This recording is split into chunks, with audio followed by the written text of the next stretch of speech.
আজহারি চাইলে কি প্রধানমন্ত্রী হতে পারবেন কিনা? কারণ এই দেশের অনেক মানুষের মতামত ফেসবুকে, ইউটিউবে, টিকটকে, ইনস্টাগ্রামে সকলের একটাই দাবি, তারা আজহারিকে প্রধানমন্ত্রী হিসেবে দেখতে চায়। প্রশ্ন হচ্ছে আদৌ কি এটা পসিবল কিনা, বা আজহারি সাহেব সে রিস্ক আসলে নেবেন কিনা।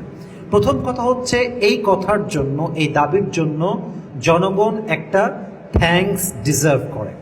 কারণ যেই দেশের জনগণ একজন আলেমকে, চাই সে আজহারি হোক কিংবা অন্য কেউ হোক, যেই দেশের জনগণ একজন আলেমকে প্রধানমন্ত্রী হিসেবে দেখতে চায়, এটাই তার প্রমাণ যে এদেশের মানুষ ইসলামিক শাসন চায়, কোরআনের সংবিধান চায়। ঠিক কিনা বলেন যুবক ভাইরা? দ্যাটস রিয়েলি রিয়েলি অ্যাপ্রিসিয়েটেড, মাশাআল্লাহ। এটা খুব ভালো লাগছে আমার কাছে বিষয়টা। এখন দেখেন যুবক ভাইরা, এর একটা কারণ আছে। কারণ আজহারি সাহেব মানুষের একটা আবেগের জায়গায় আছেন, একটা ভালোবাসার জায়গায় তিনি আছেন।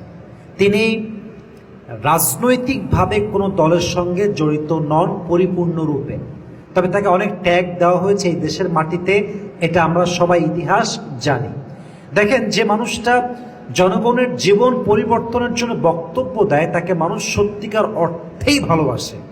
এবং আজহারি সাহেবের যেই দক্ষতা ভাষার প্রতি, জনগণের যেই অ্যাট্রাকশন তার প্রতি আছে, এর সবচেয়ে মূল হাতিয়ার হচ্ছে তার শুদ্ধ ভাষা, তার মায়াকণ্ঠের যে কথাগুলো আছে, মানুষ এটাকে বড্ড ভালোবাসে।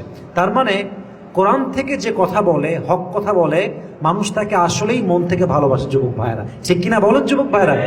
যদি আজকে সাইদি সাহেব বেঁচে থাকতেন, তাহলে হয়তো বা জনগণ এটাও দাবি তুলতো যে আমরা সাইদি সাহেবকে প্রধানমন্ত্রী হিসেবে দেখতে চাই। এটাও সত্য যুবক ভাইয়েরা, ঠিক কিনা বলেন?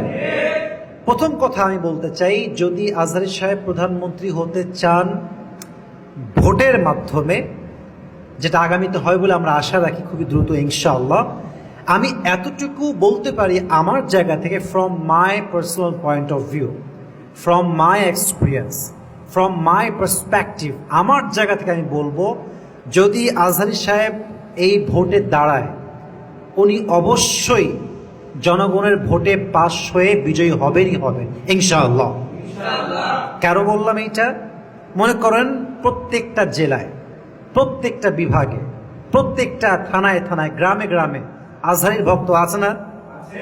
একজন মা যিনি রান্না করতেও আজহারির ওয়াজ শোনে, যিনি অটোতে গেলেও আজহারির ওয়াজ শোনে, যিনি বাসায় বসে দিয়ে খাওয়ার সময় আজহারির ওয়াজ শোনে, তো সে যখন দেখবে যে আমার কাছে একটা আছে জালেম, আরো একজন আছে ইনসাফ ভিত্তিক, যিনি শাসন কায়েম করবেন, এই দুইটা পক্ষ যখন একসঙ্গে দাঁড়াবে, তখন তো সাধারণ একটা হিসাব এটাই যে মানুষ তাকেই ভোট দিবে যাকে মানুষ একজন ইনসাফ ভিত্তিক মানুষ হিসেবে চেনে। যুবক ভাইরা, ঠিক কিনা বলেন?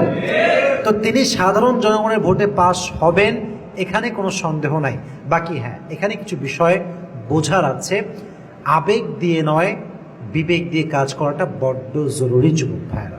মাথায় রাখবেন, যদিও সাধারণ জনতাকে চায় এটা সত্য, বাট অনেক সমাজ আছে, সুশীল সমাজ বলেন, অন্য লেভেলের মানুষ বলেন, সবাই কিন্তু চাইবে না, আজহারি বলে কথা নয়, অনেক লোকই চাইবে না যে কোনো আলেম রাষ্ট্রের ক্ষমতায় প্রধানমন্ত্রী হিসেবে আসুক। এটা অনেকেই চাইবে না, একটাই কারণ, স্বার্থে আঘাত লাগার জন্য।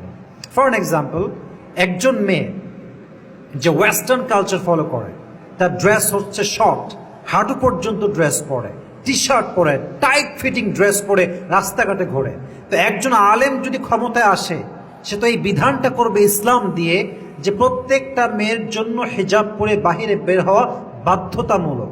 তো যেই মেয়ে বুঝে ফেলবে যে আমি একে ভোট দিলে আমার ড্রেসের যে স্বাধীনতা আমার আছে এখানে হস্তক্ষেপ হবে, সে কি ভোট দিবে? যুবক ভাইয়েরা বলেন বলেন বলেন, সে ভোট দিবে না। তো সবাই কিন্তু চাইবে না। তো যদি সত্যিকার অর্থেই পসিবল হয় ভোটের মাধ্যমে সব দিক থেকে, তাহলে লাভ অনেক বেশি। প্রথম লাভ হচ্ছে এই দেশে কোরআন ভিত্তিক সমাজ কায়েম হবে। যেই দেশের আইন চলে কোরআন দিয়ে, ওই দেশে কি দুর্নীতি আর যুবক ভাইরা হতে পারে? আপনি সৌদি আরবকে দেখেন, সব নিয়ম কিন্তু চালু নেই, একটা বিধান চালু আছে, চোর চুরি করলেই হাত কাটা, কোনো ছাড় নাই। এর ফলে সৌদি আরবে চোর অনেক কম, চুরিও হয় কম। তো দেশের প্রত্যেকটা সংবিধান যদি আমরা কোরআন দিয়ে সাজাই, তাহলে দেশে চুরি, ডাকাতি, রাহাজানি, জেনা, রেপ টাকাও থাকবে না যুবক ভাইরা, ঠিক কিনা বলেন? আবার পাশাপাশি আমরা কি পাবো? দিনের শিক্ষা পাবো। সুদ ভিত্তিক যে সমাজ ব্যবস্থা এটা দূর হয়ে যাবে। পাশাপাশি জানের নিরাপত্তা, মালের নিরাপত্তা, এবং সর্বশেষ যেটা আমাদের খুবই দরকার, ইসলামকে কোনো প্রকার বাধা ছাড়া পালন করা। আজকে দাঁড়িয়ে রাখলে শিবির হয়ে যায়, জামাত হয়ে যায়, জঙ্গি হয়ে যায়। এই ট্যাগগুলো আমাদের দেশে ছিল কি ছিল না যুবক ভাইরা? অনেক বেশি ছিল। দাঁড়িয়ে রাখলেই শিবির, সত্য কথা বললেই জঙ্গি। যেই স্কুলে যেই কলেজে একজন যুবক একটু দাঁড়িয়ে রাখে, পাঞ্জাবি পড়ে, 5 ওয়াক্ত নামাজ পড়ে, তার উপর ট্যাগ, সে শিবির করবে, সে জঙ্গিবাদের সঙ্গে জড়িত। What is this? What is this? এটা কি কথা? তার মানে যদি একজন আলেম রাষ্ট্র ক্ষমতায় আসে, এই যে বৈষম্য আমাদের মাঝে, দাঁড়িয়ে রাখলেই শিবির, জুব্বা পড়লেই জঙ্গি, এই মৌলবাদী, এই সেই ট্যাগ, এগুলো সব নিমিষেই দূর হয়ে যাবে, ঠিক কিনা বলেন? কিছু নেগেটিভ সাইডও আছে, কিছু নেগেটিভ সাইডও আছে। যদি কোনো আলেম রাষ্ট্র ক্ষমতায় আসে, তবে বাহিরের মিডিয়াগুলো প্রচার করবে এরকম যে বাংলাদেশটা মৌলবাদরা দখল করেছে। এই ট্যাগ আছে না যুবক ভাইয়েরা? মৌলবাদ দখলে আমাদের দেশ চলে গেছে। তা কিন্তু আসলে না। তবে যদি আপনি আমাকে আমার পার্সপেক্টিভ থেকে বলেন যে আপনি কি বলবেন এই বিষয়ে, যেখানে আজকে আমাদের সরকারের প্রধান উপদেষ্টা হচ্ছেন ডক্টর ইউনূস সাহেব, আপনার মতামতটা আসলে এখানে কি? আমি আসিফ এ কথা বলবো, এটা আপনি একমত হতেও পারেন, নাও হতে পারেন। আমি বলবো ডক্টর ইউনূস সাহেবই হচ্ছেন এখন বর্তমানে বেস্ট এবং পারফেক্ট। এর কিছু কারণ আছে। প্রথম কারণ হচ্ছে আমাদের দেশের প্রথম সংকট হচ্ছে অর্থনৈতিক সংকট। বিলিয়ন্স বিলিয়ন্স ডলার বিদেশের মাটিতে পাচার হয়ে গিয়েছে। এই যে ক্ষতি আর্থিকভাবে, এই যে ঋণ আমরা আছি, এটার জন্য এমন একজন ব্যক্তি দরকার যিনি অর্থনীতি ভালো করে বোঝেন, যিনি ব্যাংক ব্যবস্থা ভালো করে বোঝেন। আচ্ছা বলুন তো, এটা বোঝার জন্য ডক্টর ইউনূস, যিনি গ্রামীণ ব্যাংকের এমডি, তার মতো একজন পারফেক্ট পারসন এই দেশে দ্বিতীয়টা আর কেউ কি আছে যুবক ভাইরা? নাই। উনি অর্থনীতি খুব ভালো করে বোঝেন, ওনার এটা খুব ভালো জ্ঞান আছে, এবং তার যে গ্রামীণ ব্যাংক, এটা জাস্ট দেশে নয়, বিদেশের মাটি তো এটা যথেষ্ট সুনাম আছে, মাশাআল্লাহ। তাহলে অর্থনৈতিক ব্যবস্থাকে আবার চাঙ্গা করার জন্য, ঠিক করার জন্য, ব্যালেন্সে আনার জন্য তার মতো এক্সাম্পল সেকেন্ড বাংলাদেশে আর কেউ নাই। Number 1 point. নাম্বার 2, আমাদের দেশ এখন বড় সংকটে আমরা আছি। আমাদের দেশটা কেমন জানেন? জাস্ট যুদ্ধ শেষ হয়েছে, আমরা কেবল স্বাধীন হয়েছি। এই স্বাধীনতা ধরে রাখা বড় একটা চ্যালেঞ্জ আমাদের জন্য। কারণ আমাদের দেশের উপরে পাশের দেশ সহ অনেক দেশের একটা শকুনের চোখ যুবক ভাইরা আছে না নাই? তো এই কূটনৈতিক যে ব্যবস্থাপনা, যে সম্পর্ক অন্য দেশের সঙ্গে, এটা ডক্টর ইউনূসের মতো আর কেউ মেইনটেইন করতে পারবেন না। কারণ ওনার সঙ্গে অনেক দেশের প্রধানমন্ত্রী সহ মান্যগণ্য সব ব্যক্তি একটা কানেক্টিভিটি আছে।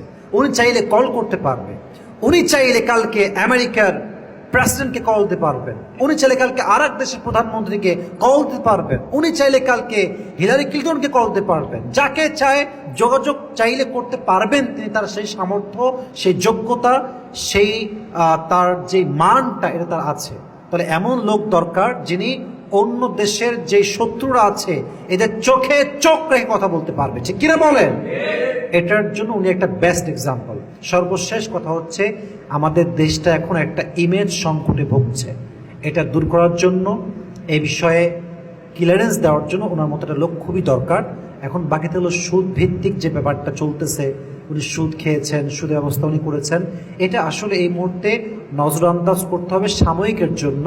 আমরা চেষ্টা করব আলেম সমাজ যারা আছেন তারা গিয়ে কথা বলা, বোঝানো, এই ব্যবস্থাকে ইসলামাইজ করা, আস্তে আস্তে আস্তে আস্তে সংকট থেকে বের হওয়া দরকার। আগে সংকট শেষ হয়ে গেলে, দেশটা ঠিক হয়ে গেলে আবার অনেক কিছুই পরিবর্তন করা সম্ভব হবে যুবক ভাইরা, ঠিক কিনা বলেন?